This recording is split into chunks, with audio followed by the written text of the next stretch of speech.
Welcome back to the Veterinary Business Podcast. Today we're talking about what it really takes to build and grow a modern veterinary practice in a changing industry. For many practice owners and aspiring owners, the big question is no longer just how do I open a practice? It's how do I build a practice that is operationally strong, attractive to clients, sustainable for the team, and prepared for where veterinary care is heading. That is exactly why I'm excited for today's conversation. Our guest is Charlotte Weir, Vice President of Partnerships at Weir. Charlotte is a Houston-based veterinary business leader, founder, strategic advisor, and a senior consultant with deep experience in veterinary startups, practice management, operational growth, and the new models of care.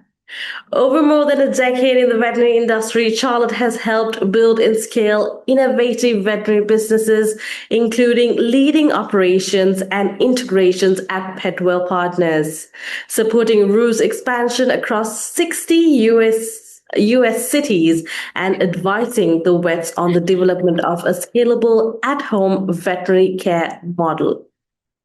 She's also the founder and co-owner of 2525 Sunset Veterinarians, where she brings together strategic business insight with a commitment to exceptional pet care and client experience. So today we'll be exploring how veterinary practices can think more strategically about growth, operations, team development, market expansion, and the future of veterinary care. Charlotte, welcome to the show. Thank you so much for having me, Angie. So, Charlotte, when you look at the veterinary industry today, what do you think practice owners and aspiring owners need to understand about building a practice that can truly grow and adapt? I think for me, the biggest mindset shift is realizing that veterinary medicine isn't just changing. It's actually like evolving, and it's evolving at a pace that's so much faster than it was before. And the practices to me that are going to win aren't necessarily the biggest or the oldest legacy practices like in the past. I think it's the practices that stay curious. They question procedures, policies, they look for ways to improve, and they have open communication with their team who live it day to day. I also think communicating with their clients is really important, understanding what services you can offer that would make life easier for them and their pets. For example, at-home mobile services, pick-up, drop-off, allowing for drop-offs in your practices. And I think all of that just starts with a culture and building a culture of change. You can't build a great business on shaky relationships. Communication, trust, and really a shared mission have to come first. And at my practice, kind of every decision goes back to one question, and that's, is this what's best for this actual pet in front of us today? And I think when your team knows that mission and they believe in it, they just make better decisions, even when you're not in the room, because I think as a leader, it's really important that they're empowered to do that. The second piece, I think, is just being willing to challenge this is the way we've always done it. Technology, AI, flexible staffing, telemedicine, new ownership models, they're not threats. And I know we're getting that like suck back feeling, all these changes, all these new models. Well, we've always done it this way. It's really about opening yourself to embrace them and do it thoughtfully and in a way that works for you and your practice, because really they allow you to spend more time doing what only humans can do, not AI, which is caring for people and their pets. And I think we confuse growth sometimes with getting bigger. And I think it's just more about building a practice that's more resilient to keep improving, to keep innovating, not necessarily just growing. That's such an interesting answer.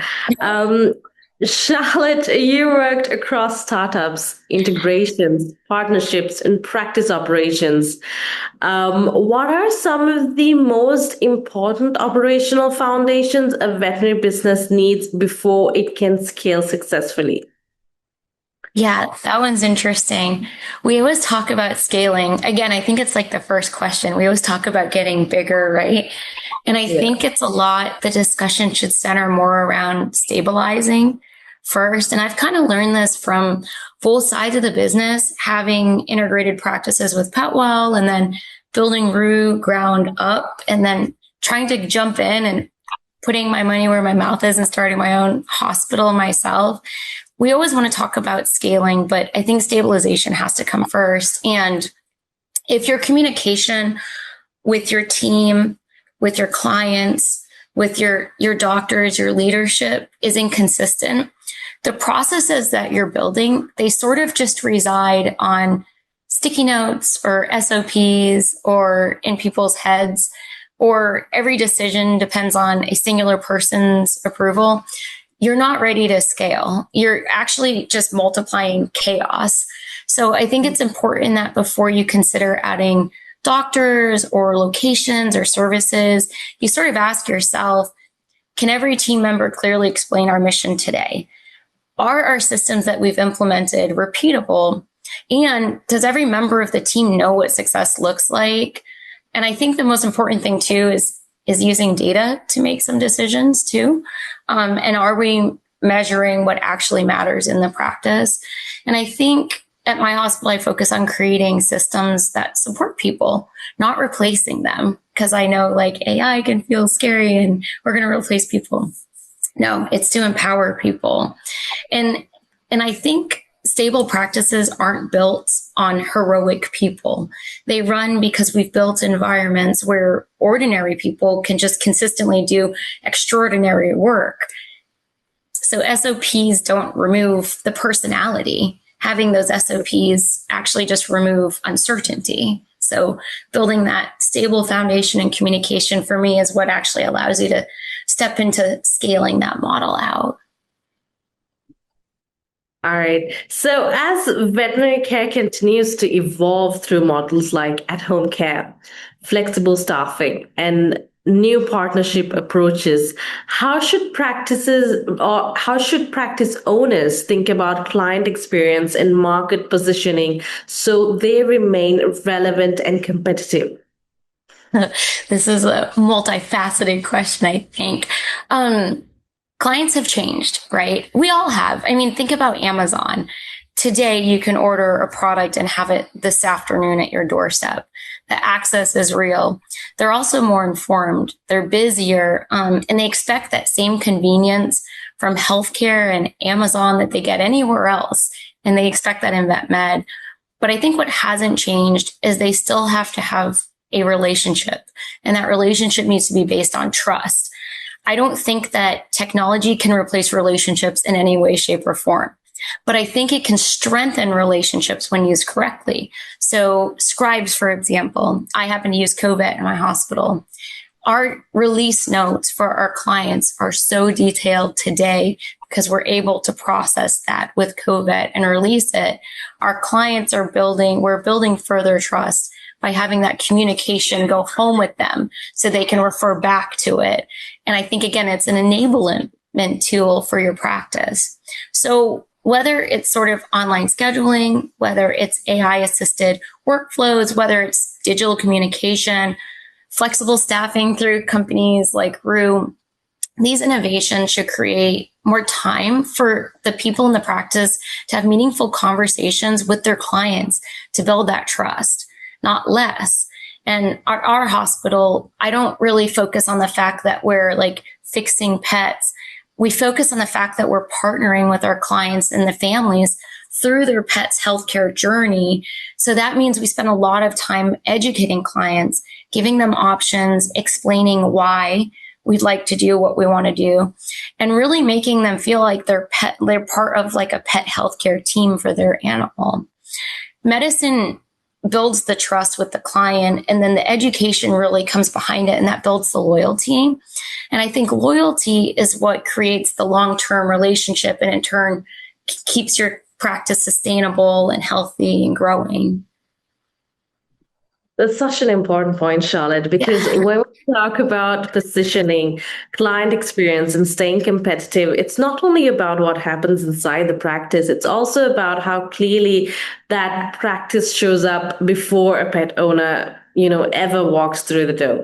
So a veterinary practice may have an excellent team, a strong culture, and a great client experience, but if local pet owners cannot find the practice easily, understand what makes it different, or feel confident taking the next step, growth becomes much harder than it needs to be.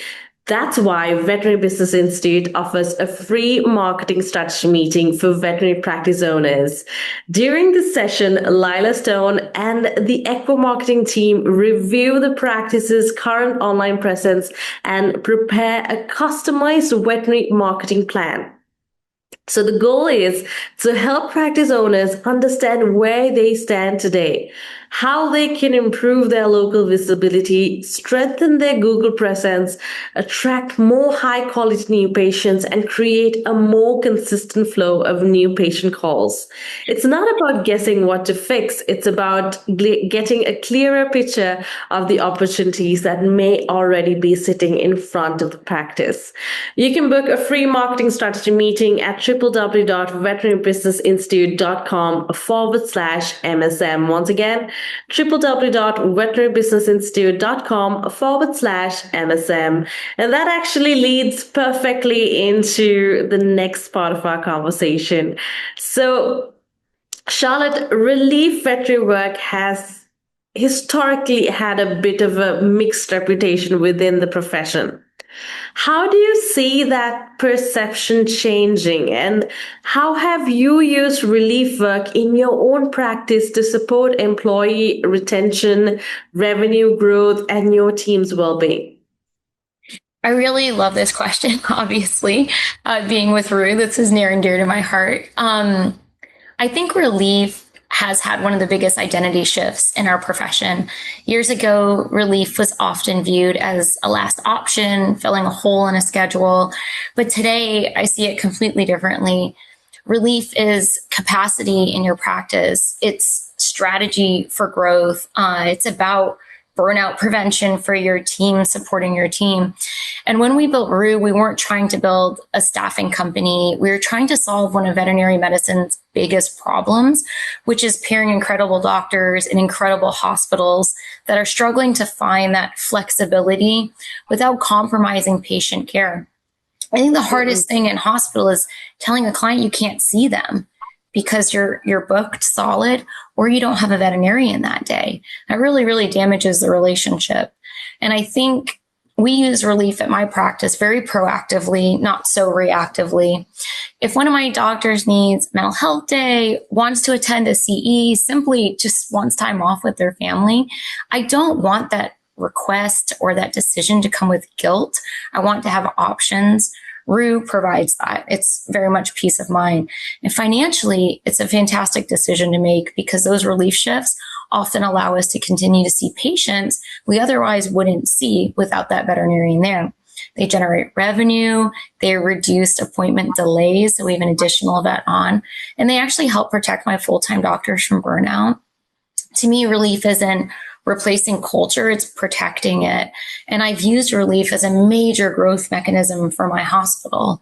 So I call them my fire days. Every Monday, Wednesday, Friday, my busy days, I add on a half day relief. I don't do that because I have their schedule booked out completely. I do it knowing that if my schedule is 75% full the week before, we're certainly going to hit 100% capacity and exceed it likely by 25 to 50%.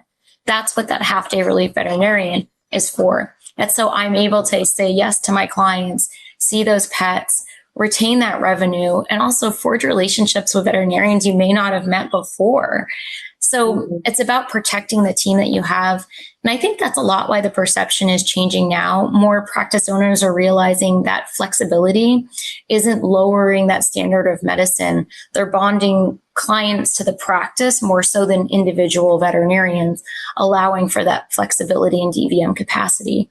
And it's just creating a more sustainable future for people practicing in it, basically. Before we end this conversation, looking ahead, Charlotte, what do you believe will separate the veterinary practices that simply survive from the ones that thrive over the next 5 to 10 years? Um, I think the future belongs to practices that are adaptable. Medicine will change, technology certainly we've seen will change, client expectations will absolutely continue to evolve, but leadership has to continue to change too. The practices that will thrive are going to invest in people just as much as they invest in equipment or technology. They'll embrace data without losing empathy. They'll use AI without sacrificing human connection.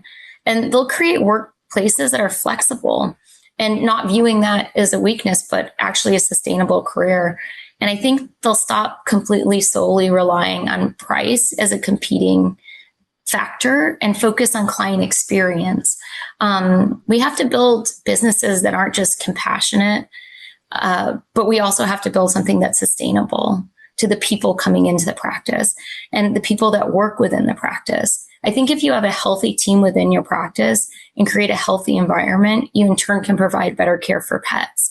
And for me, that's sort of the future I want to be a part of growing in the vet med industry. Charlotte, thank you so much for joining us today and sharing your perspective. This was such a valuable conversation because you helped connect the big picture changes happening in veterinary medicine with the practical decisions practice owners are making every day. So we talked about what it takes to build a modern veterinary business, why strong operations matter before scaling, and how client experience and market positioning are becoming more important, and how practice owners can begin taking practical steps towards sustainable growth. So for our listeners, the key takeaway is that growth does not happen by accident. It comes from being intentional about your model, your team, your operations, your visibility, and the experience you create for clients and patients. So, Charlotte, thank you again for sharing your insights with us. And to everyone listening, thank you for joining us on the Veterinary Business Podcast. We'll see you next time.